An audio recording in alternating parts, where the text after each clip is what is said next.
Langgar nih. Yang mau masuk silakan masuk. Gantian kita mau keluar. Sampai saya ketinggalan. Awas jeblolan. Terasa ya, Bu.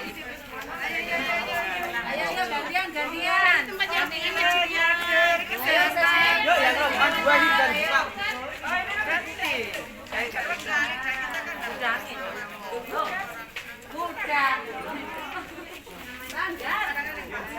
ya, ini kita ada di Langgar Kidul Kiai Dahlan. Ya, langgar legendaris yang pernah dirobohkan itu. Inilah langgarnya.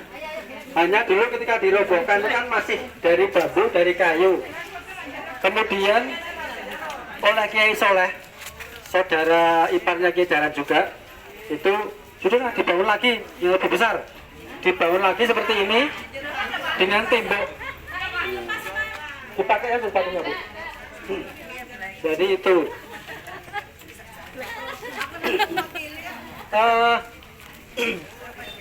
Pada waktu itu kenapa kok Kiai Khalil waktu itu memerintahkan untuk dibongkar? Karena Kiai Dahlan itu membuat musola, membuat langgarnya itu sudah miring, Bu. Sudah miring menghadap kiblat.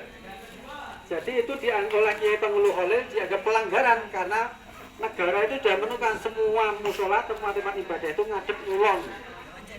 Maka kemudian ketika Kiai Dahlan mengiblatkan menghadapkan kiblat musolanya, dianggap pelanggaran besar, pelanggaran berat, maka kemudian diperintahkan untuk dirobohkan. Oleh Kiai Soleh diberi nasihat, dibangun menali, tapi apa? Menghadapnya jangan menghadap kiblat, tapi tetap menghadap ke barat. Hanya nanti di dalamnya diberi soft. Kalau nanti kita ke atas itu ada garis soft yang dibuat oleh Kiai Dahlan langsung. Dan namanya garis paku itu, Bu. Ya, kemudian dulu ketika sudah dibangun 2 lantai, yang di atas untuk langgar, yang di bawah untuk madrasahnya.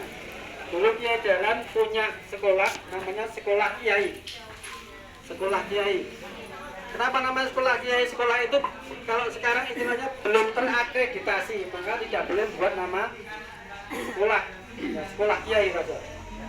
Nah, kemudian tahun 1917 oleh Belanda akreditasi sudah turun, tapi syaratnya apa? Syaratnya kalau sekolah resmi itu harus 5 tahun sekolahnya, sehingga punya 5 kelas. Karena di sini hanya ada 2 ruangan, Kiai Dahlan buat ruangan ini untuk 5 kelas, kelas 1, kelas 2, kelas 3, kelas 4, kelas 5. Membuat yang sebelah sini ini. Kemudian yang namanya sekolah, tadinya namanya Sekolah Kiai, dirubah menjadi sekolah rakyat, Rock School Muhammadiyah. Orang dulu biasanya nyebutnya standar school. Kenapa kok standar school? Karena standar Belanda. Dulu pendidikan, lembaga pendidikan di Nusantara itu kan biasanya lesehan. Kalau pesantren kan lesehan, kemudian sorogan, seperti itu. Kiai Dahlan menggabungkan antara madrasah dan sekolah. Maka kalau dulu Kiai Dahlan melihat sekolah-sekolah yang punyanya Belanda atau punyanya Budi Utomo atau juga miliknya Jajarnya Katolik, itu kan mereka sekolah ngerti ilmu dunia tapi tidak tahu ilmu agama karena dia tidak diajari agama.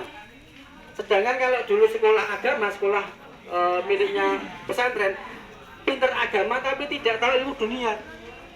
Kiai Dahlan berpikir bahwa yo iki sing marai wong orang Nusa pribumi itu terbelakang karena mereka agamanya bagus tapi nggak tahu ilmu dunia.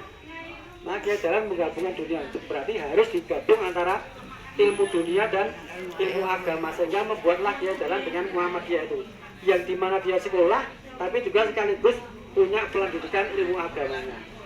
Dan sekolahnya waktu itu gratis. Siapa yang nggak membayar gajinya? Membayar gajinya ya Kiai Dahlan, jadi dengan uang pribadinya. Sampai kemudian tahun 1918 itu pernah terjadi Kiai Dahlan melelang semua propertinya, semua barangnya dilelang. Diumumkan di koran waktu itu, koran Belanda, bahwa tanggal ini mau diadakan lelang barang-barang milik Kiai Dahlan. Nah kemudian orang-orang datang ke sini Kiai Dahlan kemudian ini yang datang kan pengusaha-pengusaha. Masuk Kiai Dahlan pengusaha besar itu orang duit duit sampai melelang barang-barangnya. Nah kemudian beliau cerita, saudara-saudara, saya itu sudah 3 bulan tidak membayar gaji guru-guru Muhammadiyah dan karyawannya. Saya sudah kehabisan uang, maka sekarang saya melelang barang-barang ini untuk supaya bisa bayar gaji. Akhirnya lelang terjadi, semua barangnya laku, uangnya terkumpul, tapi ternyata apa? Tidak ada satupun orang yang lelang itu yang membawa barangnya. Saya kemudian Kiai Dahlan tanya lagi, saudara ini kalau sudah dibeli ya dibawa pulang, jangan ditinggal di sini. Saya kalau suruh bawa sendiri ya nggak kuat. Nah akhirnya mereka berkata, Kiai, tadi Kiai bilang bahwa Kiai butuh uang untuk gaji karyawan dan guru Muhammadiyah. Itu sekarang kan sudah terkumpul kok Kiai. Ya, ternyata mereka memberikan uangnya itu dengan cuma-cuma. Nah kemudian Kiai Dahlan tidak serta-merta terus apa ya, kalau sekarang euforia senang dapat duit, dia masih mengatakan ya, tapi saya hanya butuh 1.500 gulden. Ini yang terkumpul 4.000 gulden. Saya mengembalikan sisanya seperti apa? Kemudian pengusaha-pengusaha yang mayoritas pengurus Muhammadiyah itu mengatakan, ya sudah nanti sisanya itu untuk gaji yang berikutnya kalau Kiai Dahlan tidak punya uang lagi. Seperti itulah apa ya, Kiai Dahlan itu memberi kita contoh ya cucul ya orang apa ya, tidak hanya berbicara, ya tenaga ya hartanya ya dikorbankan semua untuk dakwahnya. Maka salah satu fatwanya Kiai Dahlan, bekerjalah sekeras-kerasnya, carilah uang sampai kemana-mana, tapi ketika kamu sudah punya uang maka gunakanlah untuk jalan agama. Itulah prinsip prinsip kesadarannya Kiai Dahlan. Jadi Kiai Dahlan meskipun seperti itu, beliau menyuruh orang bekerja keras tapi hasilnya untuk dakwah. Kalau sekarang mungkin beda kita mungkin tidak akan sanggup meniru Kiai Dahlan, tapi ya itulah Kiai Dahlan. Ada yang mau ke atas? Ya. Ya, mau kita yang mau ke atas, kita ke atas.